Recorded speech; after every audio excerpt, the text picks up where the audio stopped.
So does it even matter what people say on social media? I know there will still be somebody out there skeptical, all these trends, all these facts. So does it really matter what people are saying on social media, and how does it affect our businesses?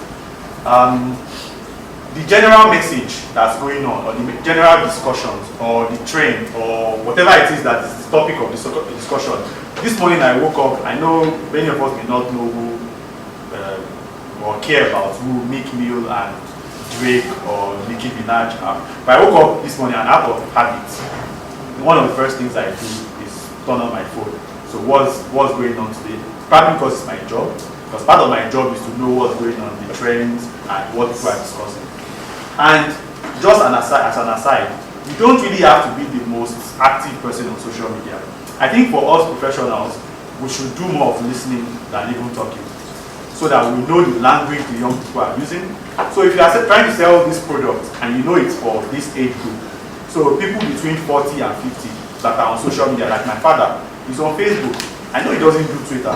So if I want to send a message to my father and my uncles, I know where to go to Facebook. I know the kind of message that will get to him. I know the kind of pictures he shares and the videos he tags me in. I know the kind of message my father wants to listen to. So if I'm trying to sell a bottle of water or a new computer or some product to my dad, I'm not going to do the same way I would for Bumi. I know what Bumi will do. I know if Bumi wants to see anything on social media, she's probably on Instagram. Before she got married, she's probably looking at Bella Niger weddings and the new dresses and her wedding dress and the color of the day and all those things. So by understanding what people are saying, we can understand the kind of message and how to adapt our messages to them. So the question is, what do you want to do with all the Instagram posts and all these blog posts, all these tweets and retweets? How does it matter to my work? One, these are contents for us. So earlier they told us about comments and what people are saying on these platforms. We can convert some of these comments to stories. So your press release doesn't have to be what the client says and quotes about what the client said. Your press release can actually be testimonials of people who have used the product. Some random guy says something nice about your clients on Twitter. You can pick that guy's message and you can build a story on that, and that could be your press release. That's the way it's working right now. And that's what a leader like KG will be interested in. By the time we all know, by the time you send your press releases to these bloggers anyways, they put it under commercial, what's that category called? What's that? Advertorials. So they just put it on advertorials and they put under a sponsored post. So me as a consumer, I'm reading a press release. Maybe I'm even trying to believe it. Then I see sponsored posts and it's paid for, I move on. It's an advert. So how are we different from the guys in advertising? And we all know anyways in Nigeria, this advertising gets the bulk of the marketing budget of our clients. So if we are trying to compete with advertising guys in that same room, then what makes, how do we want to prove to the client that give us more money, and we know we are already disadvantaged as PR people? So what can we do to overtake the advertising guys? So the sad part is they are even doing our jobs better than we. For example, we know that digital agencies manage most brands' digital accounts these days. I can name a few of them. Bitesize probably has maybe 50% of the industry managing their accounts of most of the brands on social media. Do we really know that that job is our job? It's a PR person's job to do. It's our role. But digital agencies, that all they do is advertising. That's actually what they do, digital advertising.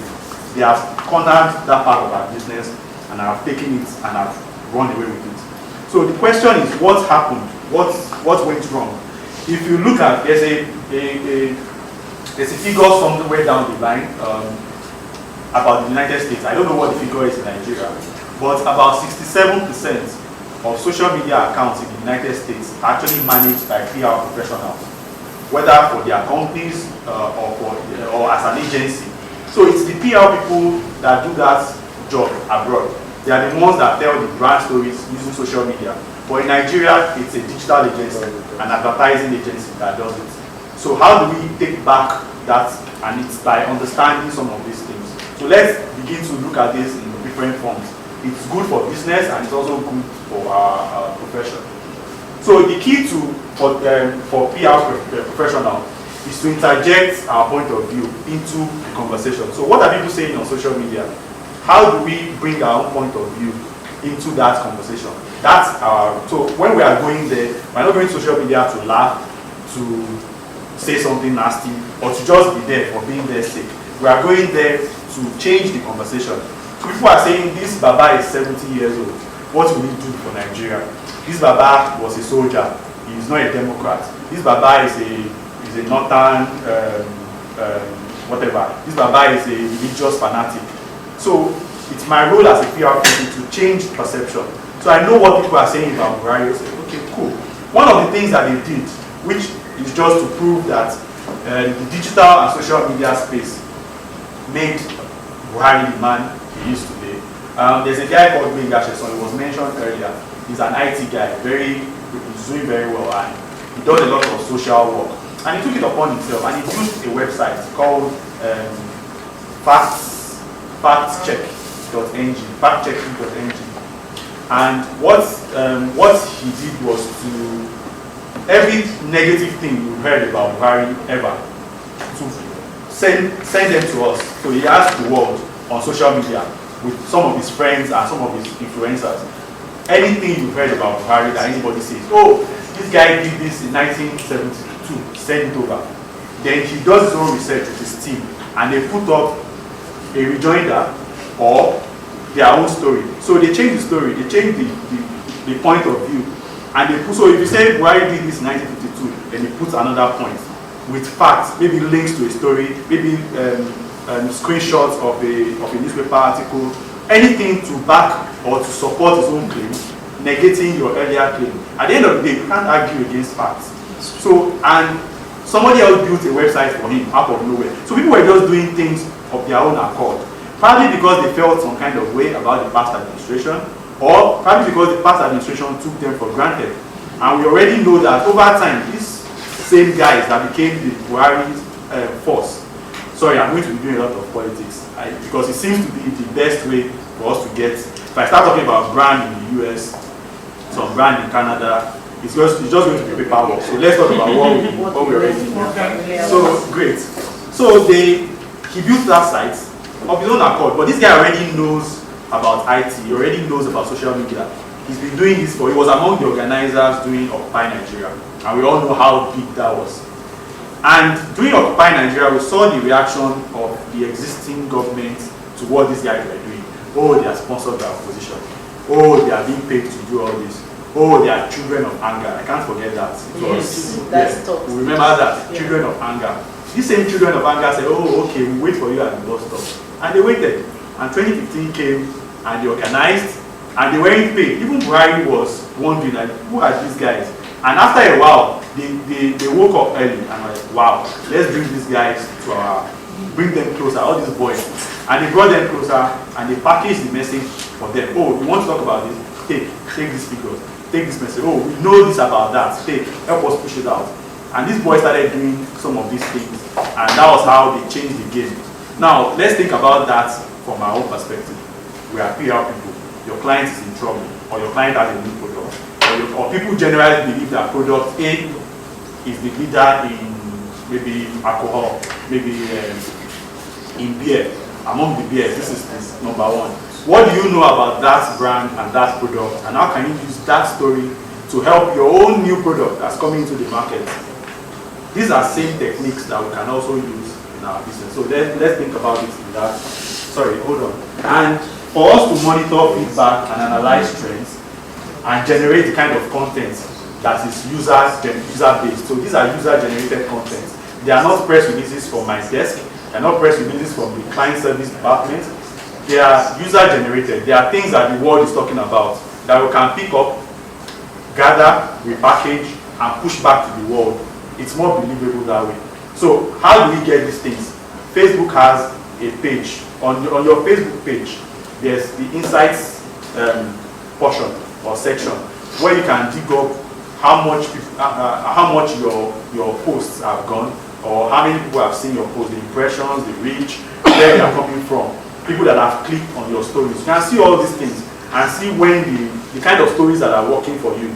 So all these insights are there. It's just for us to go, and it's free. Just go, study what it is, see what is working for you, see the kind of stories that people are liking or are sharing or are commenting on, and do more of those kind of things. So that's what Facebook Insights does. Google Analytics is also free. That one is beautiful. If you have a blog or website and you can embed your analytics there. Even if you have a Blogger account, Blogger is free, so you don't even have to pay for it.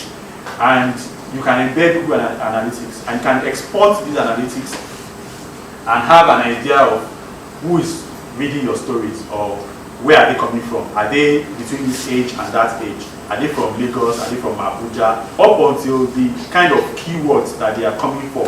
So if people are searching for example, we run a website at BHM, the NetNG. Some of you may know it as an entertainment platform. Every week we study the analytics. And we found out that some of the most searched keywords, so when people are on Google or anywhere and they search for some keywords that leads them to our website, we can actually tell what those keywords are. So we know the kind of stories they want to hear. So when anything breaks in the industry, or when there's a slow news day, maybe nothing is going on today, and you want to create or craft a story, you already have an idea of the kind of story that will work. It's not magic, it's right there on your computer. All you need is your internet connection, export, study. Over time, by studying some of these analytics, you get better and you understand better. So even as a PR person that works in our building at BHM, if you want to write or you want to recommend maybe performers or entertainers for your client's events, we do that a lot. It's very simple. You go into your analytics, you see what people like hearing about, you see who is trending, who is hot. You're not just saying it from top of your head. You actually know who people are looking for right now. Then you can go to your client and say, based on our research, we found out that 25% of young people in Nigeria want to know what Wizkid is up to. Please put Wizkid on this thing. It works. Because you see, Wizkid just says, Wizkid has the highest number of Twitter followers in Nigeria. You can just wake up in the morning and say, great day, Yaga. You see like 20,000 retweets. And like, what did this boy just do? All he did was Yaga. What does Yaga even mean? But he has a loyal following. There are even some guys who are not so big. For example, if I say Jesse Jags, we may know him as MI's little brother. But this guy has a fanatic following online. When he left his former label, Chocolate City, and he was doing his own thing, he released 2 albums. People got those albums, believe me. And this guy doesn't have the budget to do any serious PR, He wasn't being seen. In fact, people said, oh, he was smoking weed. Oh, he's crazy. But his fans, if you see anything wrong about him, they can come at you and stab you. That was how passionate people were about him. So he has built this cult following, and he tailors his messages to them. He gives them what they want. So some of these insights help us to know what's going on, who people are talking about, what they are searching for, the kind of stories that are trending, and all of that. You'll be surprised by some of the kind of stories people want to see. For example, Mahida, she's always top 10 on our most searched list, and we all know what she's up to. So young people that we cater to, that website is built for young people in entertainment. Maybe people between 18 and 25. They really don't care about getting certification, one course. They really don't care about what professions. They are just in Unilag 200 level. They just want to party and have fun. So if you are catering to that kind of audience, you need to understand what they want. And these insights will help us to know what they want and the kind of things they are looking for. There are also some other platforms like Hootsuite. A lot of us already use Hootsuite, Keyhole, Topsy. Some of them have the free version that you can try for 30 days. But you'll be surprised how cheap they are. With 40,000, the kind of insights you can get, 40,000 naira per month, for example, the kind of insights you can get from some of these platforms, you'll be surprised how easy it is to go to your client and say, I have proof that this is the way to go. This plan that I've just given you, or this strategy that I'm proposing, backed up by these facts, based on the research we've done. They will just think, okay, you are coming from, and you know how brand managers are, and how these marketers are. They like figures. It's all about numbers. I'll still get to that anyway. So there are a couple of platforms that we can tap into. If you don't even want to pay yet, you can try out there. Most of them always have 30 days trial period. There are some tweaks you can even use. You can send them an email and tell them you have this agency or this work you are doing, and you want to, it's not 419, sorry, but you can actually, they are eager to show you, they are eager to give you a video conference message or take you through step by step on how their platforms work. In fact, it gets to a point you start worrying from them, but they'll bug you, they'll send you emails, they'll send you all the product offers they have. The point is there are so many tools out there that can make what we need to do much more easier. And I'll talk about statistics later and how we can use that to convince our clients to spend the money, because that's the ultimate goal. As the client is trying to build his own bottom line, we too, we are not in business for play.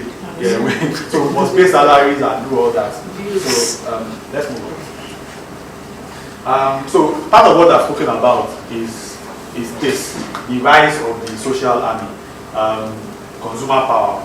It's more believable to have my friend tell me about the product than to have a known marketer or a known voice on TV telling me about that thing. So that's what we try to do at BHF. We try to remind ourselves of the fact that we need to tell stories, and because stories are believable, we try to remind ourselves to use the voice of the regular guy to convince the other regular guy that the message we are telling is the true message. And that approach always works. And that's the same reason why many of us voted for Buhari, because our friend said, what do you mean? Have you not seen that? Oh, what do you mean? Have you not seen that? Or don't you see what this administration is doing? There was a bomb blast. You saw the president the next day on stage dancing. Maybe he wasn't even dancing. I didn't see a video of him dancing, but we all believe he was dancing. How can he dance the day after a bomb blast went off? How can he dance? Some of those things are actually smart PR work that somebody did. And before you can, the same way social media is negative, you spoke about that earlier, the same way you can use that same viral ability of social media to damage things. If you manage it well and you learn all those tricks, you can also use it to build a viral following for your brand. The guy that marketed Origin did a wonderful job. I can't even deny that. It's a case study in marketing today, how they made that thing happen. And they weren't the first in the market. It was probably the one from Ghana. Sorry? Casapreco. Thank you. Customer. So Casapreco came in from Ghana, and organically, it was everywhere. I'm not even sure they did any PR strategy or anything. And it went everywhere. And some other persons came and they built their own products, and they tried to target the more, Casapreco was more for when I was in school, or when I was about leaving school. I didn't even know it was a bottled drink. I thought it was some of these Alago kind of thing, like the roadside, because they were selling it around my school area. So when I heard that, oh, this thing is actually bottled, branded, I'm like, for real? So it's not even some random burukutu by the roadside. And somebody bottled all that, put some nice packaging, and started selling. Now, young people whose fathers are billionaires, who went to school in the UK, are also bragging about that. So that shows you, everybody is now, so Raz, what we used to call Raz, is now the new cool. And all that was done by, whether unknowingly, but that's, so we study some of these things to understand how these changes happen. Whether they're organic or somebody planned it. And we try to tap into them and use them for our platform. For example, today, when you say star like that there, the first thing that comes to your mind is music. Why? It was deliberate. They sat down, they chose the sector of the market that they wanted to own.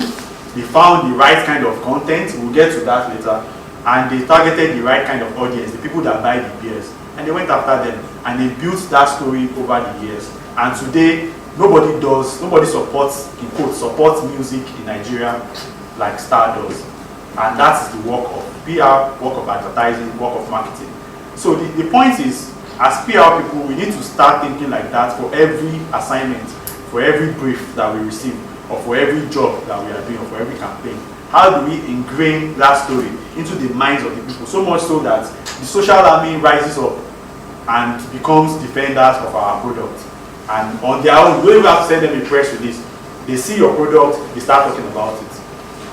There are examples of some of these campaigns and some of these things that the social army has built over time. We all know Occupy Nigeria.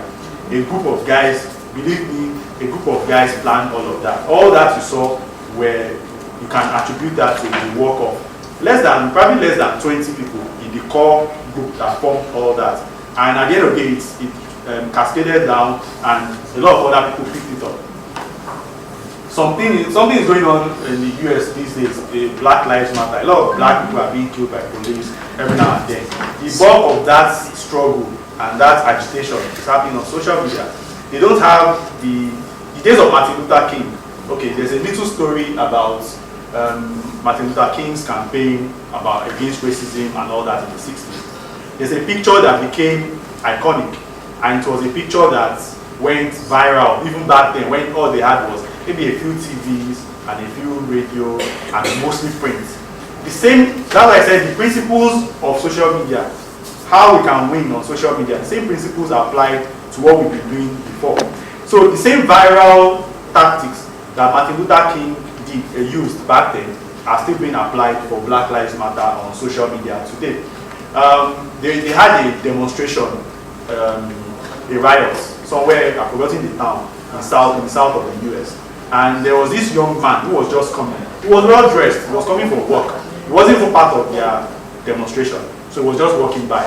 Then the cops were standing, the police were standing on a long line, keeping off the black people demonstrating. And there was this young man walking through, and the police dog went after him. But the police dog wasn't aggressive, actually. He was being held back by like 3 policemen. So 3 policemen can actually keep a single dog, we all know.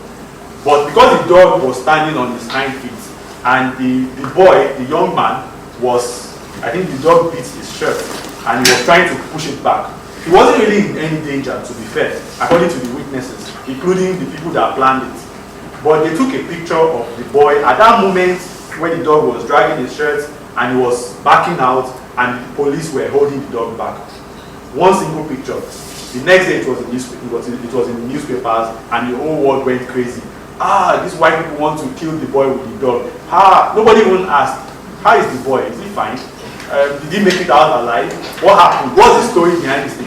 One single picture went through all the media houses all over the world, and it's increased the agitation against the oppression of the blacks. So these are some of it was a PR tool. The guy who did it was on Martin Luther King's PR team.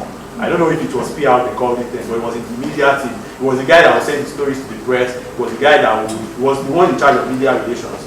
And he sneaks that picture out of the 100 of pictures that came out of that day.